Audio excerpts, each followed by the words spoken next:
You know, it's not every day that a footballer comes along and completely reshapes the identity of a club. But when you've watched Bukayo Saka play for Arsenal, you realize he's not just any footballer.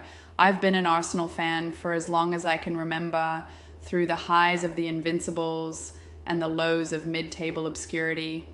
Yet there's something about this young man, this kid from Ealing, that sparked a fire in this team. Let's rewind for a moment. Back to 2018, it was a cold December evening, and Arsenal had just handed a debut to this wide-eyed 17-year-old in the Europa League. I remember watching Saka that night thinking, who is this kid? He wasn't flashy, but there was a calmness about him, an elegance that's rare for someone so young. Little did we know then that he'd go on to become the beating heart of Arsenal Football Club. One of the first things you notice about Saka is his versatility. I mean, come on, this guy has played as a winger, a left back, a central midfielder, and somehow manages to excel in every position. I remember watching him during the 2019-2020 season when Kieran Tierney got injured. Saka stepped in at left back and, well, it didn't look like he was out of place for a second. The crosses he whipped in, the composure he showed defensively, and then there's his ability to read the game. It's like he has this sixth sense, knowing when to drift wide, when to cut inside, when to take on defenders. It's mesmerizing, really. I've often wondered, how can someone so young play with such maturity? And then I remember this is Bukayo Saka we're talking about. For me, the 2020-2021 season was a turning point, not just for Arsenal, but for Saka himself. We were struggling, let's be honest. Mikel Arteta was trying to rebuild, but we were still finding our feet. And then there was Saka carrying the team on his young shoulders. Match after match he delivered, goals, assists, driving runs, you name it. I remember that Boxing Day game against Chelsea. Saka was electric. The audacity of that chip over Mendy, whether he meant it or not, it didn't matter. That goal symbolized something bigger, hope. Hope that Arsenal could rise again. And Saka was at the center of it all. What I love most about Saka is how connected he is to the fans. You can tell he plays for the badge, not just for himself. After every game, win or lose, he's the first to clap the supporters. And you know what? That means the world to us. For fans, that moment of acknowledgement feels like a bridge between the pitch and the stands, a connection that reminds us why we love the game so much. But there's something deeper about Saka's relationship with Arsenal fans. He's one of us. He's grown up wearing this badge and understands what it means. You can see it in the way he talks about the club, the way he's embraced the history, and the way he's determined to shape its future. When I watch him celebrate a goal, you can feel the passion radiating off him. It's not just about the points or the accolades, it's about representing something bigger than himself. Take his resilience after the Euros, missing that penalty in the final against Italy. It broke my heart and I can't imagine how he felt. But the way he carried himself afterward, that's the mark of a true champion. Instead of letting it define him, he used it as fuel to come back stronger. That's not easy, especially when the entire footballing world is watching, yet Saka made it look natural, as if he was always destined to rise above the adversity. The Emirates crowd, they felt that too. When he stepped back onto the pitch after the summer, the reception was like nothing I've ever experienced. The chants of Saka Saka echoing through the stands were more than just support. It was love, pure and simple. And he's given that love back tenfold.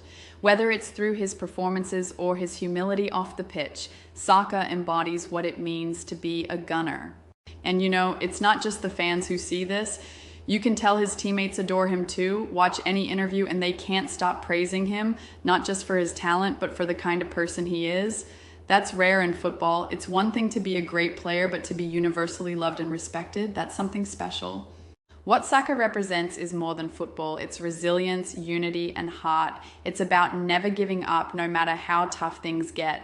And for us Arsenal fans, that's what this club has always been about. Family, unity, and a relentless drive to move forward.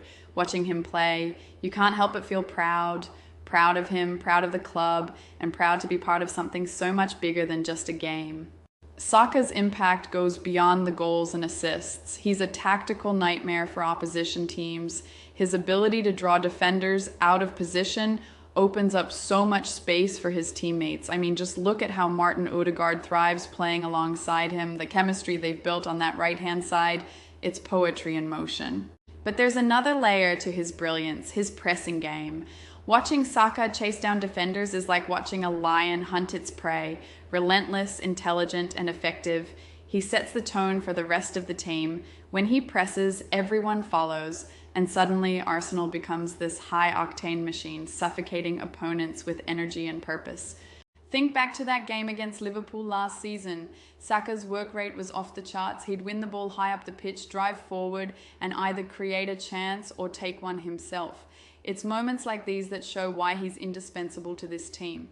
And then there's his impact on set pieces. Whether it's delivering a corner or whipping in a free kick, Saka has this knack for making things happen. His delivery is so consistent, so dangerous, that you can almost feel the anticipation every time he steps up. What's fascinating is how he's evolved tactically.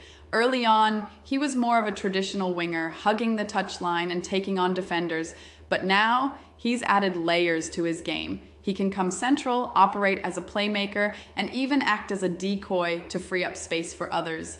This evolution has made Arsenal's attack more unpredictable, more dynamic. Opposition managers must hate him. How do you prepare for a player who can do it all? Man mark him and he'll drag you all over the pitch. Give him space and he'll punish you. Double up on him and he'll find a way to beat you or create space for his teammates. It's a lose-lose situation for anyone who faces him. As I sit here reflecting on everything Saka has done for Arsenal, I can't help but feel excited about the future. He's only 22, yet he's already achieved so much. And the scary part, he's only going to get better. The way he's embraced his role as a leader is remarkable, whether it's mentoring younger players like Ethan Nwaneri or stepping up in crucial moments. Saka is the kind of player you build a team around, and I have no doubt he'll lead Arsenal to glory in the years to come. He's not just leading by example on the pitch, he's setting the standard off it too. Players like him inspire the next generation, not just with skill, but with the humility and work ethic that's so rare in modern football. And then there's his potential. At 22, most players are still finding their feet, figuring out who they are. But Saka, he's already world class, and you can see how he's constantly working to elevate his game. His finishing has become sharper, his decision-making more refined, and his ability to handle pressure, well, that's second to none. I think back to some of his key performances this season, the way he dismantled big teams, the moments of brilliance that turned games on their head. That's what excites me the most. He's not just consistent, he's a game changer. And when you have a player like that in your squad, you know you're heading in the right direction. Looking ahead, I can't wait to see him lifting trophies with Arsenal. Whether it's the Premier League, the Champions League, or even more FA Cups, you know Saka will play a central role in bringing glory back to North London. The journey is just beginning, and with Saka leading the way, the future is incredibly bright.